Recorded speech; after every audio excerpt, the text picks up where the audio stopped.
Pros are just amateurs who know how to gracefully recover from their mistakes.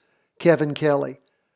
My friends, we work every day to plan for all the scenarios that you will encounter in the markets by practicing.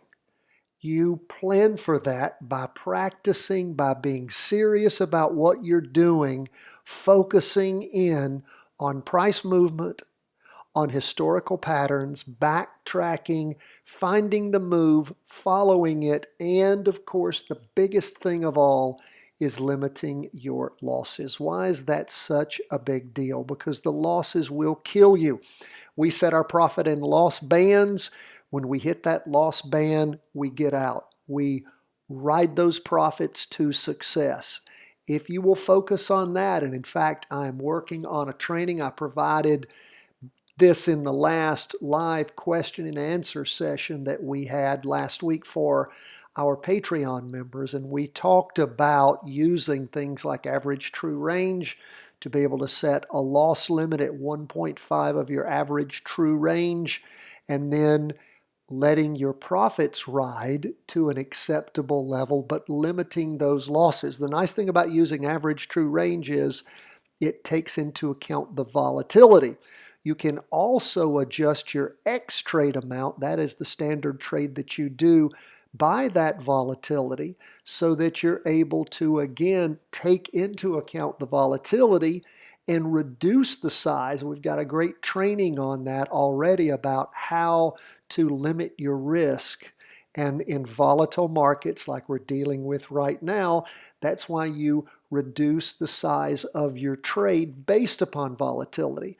Going to have good trainings coming out very soon on those things. In fact, when I finish today's show, I'm going to get back to work on the first one for you. So, appreciate you being with us. We see the S&P 500, the NASDAQ 100, 20-year bonds down for the day. We see gold booming up. We also see Bitcoin recovering some. So we'll talk about all of that. Let's first jump into the S&P 500, down for the day 0.74%. As we look, we can see we've not hit the prior low, but we do have a red down candle that's forming 2 days into this week. Price percent oscillator clicking over, going down. Derivative oscillator gaining downward momentum. 2-day chart.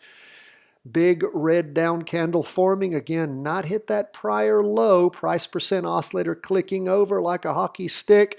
And derivative oscillator gaining downward momentum. Half day, we can see where things really pounded down in the morning. Not as much in the afternoon, but that price percent oscillator and derivative oscillator spiking down.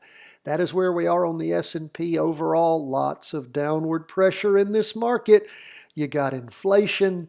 You got gas prices out of control and just going to keep going up. Energy sector just being hit as far as inflationary pushes. If you've been trading energy stocks lately like I have, they've been doing fantastic, going through the roof, particularly Exxon and Chevron that I just did successful trades in. But again, what is that doing to us overall in the economy? Hammer time. Let's look at the NASDAQ 100 down 0.46% for the day. Red down candle forming, not hitting the low of 2 weeks ago yet. Price percent oscillator heading down. Derivative oscillator still losing some downward momentum from that prior green spinning top. Look at the 2-day. Big red down candle again, not quite hitting the lows of a few days ago. Price percent oscillator flat, had been, now heading down again after some sideways, sliding a little bit of upward movement and then rolling back over. We see on the half day, again, like the S&P, down in the morning, a little bit of a recovery in the afternoon. Still lots of downward pressure on both of our big stock indexes. What about bonds? Down for the day 1.01%. Basically have a doji forming here. Price percent oscillator still going down. Derivative oscillator still negative, losing downward momentum.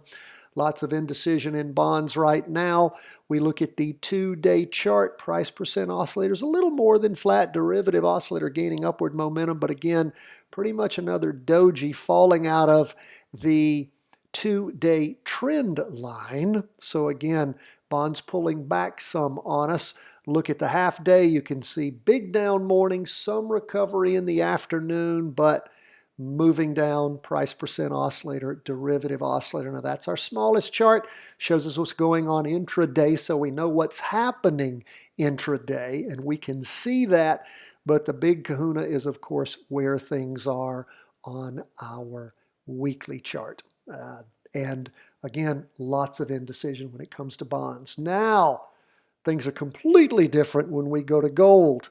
No indecision there. Price is spiking. I was in a gold trade that after hours yesterday hit my profit, what I had put in to get up and out, and I missed what went on today, but I had walked away yesterday. After hours, I always do good till canceled, extended hours, both pre and post market.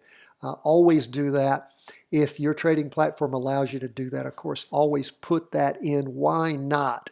Cashed me out about 4:30 yesterday, but I did quite well in this run up. Price percent oscillator heading up, derivative oscillator gaining upward momentum. Gold is looking beautiful. 2-day, of course, we had that 2-day recross back on the 14th of February, but for 1-2-day period where things spun around a little bit, in almost a doji, a red, small red open box spinning top. But for that, on the prior Friday and Monday, the 28th of February, things have just been a booming in gold. And this last candle is the biggest. Quite beautiful, up 2.74% for the day, half day. Again, just going and growing. Things are looking nice. Did spike up in the morning. Not as much in the afternoon, but overall quite beautiful in gold. If you've been in it, you feel good about it. Now, what do we see going on with Bitcoin? Well, if we look at the Bitcoin futures, what we see going on there is up for the day about 2.25% or so. BITO up 2.5%. BTF up 2.53%. When I do my trades on Bitcoin, and again, just going long with the ETF, there's way too much volatility way too much difference between the bid and the ask for me to buy any puts on this. But 2.25%. The reason I use the Van Eck Bitcoin Strategy ETF is because it has the lowest fees, and it's been good to me. I've enjoyed watching it. Now you can see from the screen that it is so new. We don't have much on there. That is why I track it with the Bitcoin, New York Stock Exchange Bitcoin Index. And of course, we can see when we had that rollover going down in Bitcoin back on the week ending December the 3rd.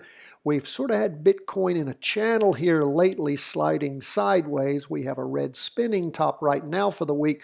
Price percent oscillator still negative, heading down. Derivative oscillator still holding on to some negativity. 2-day chart, what do we see there?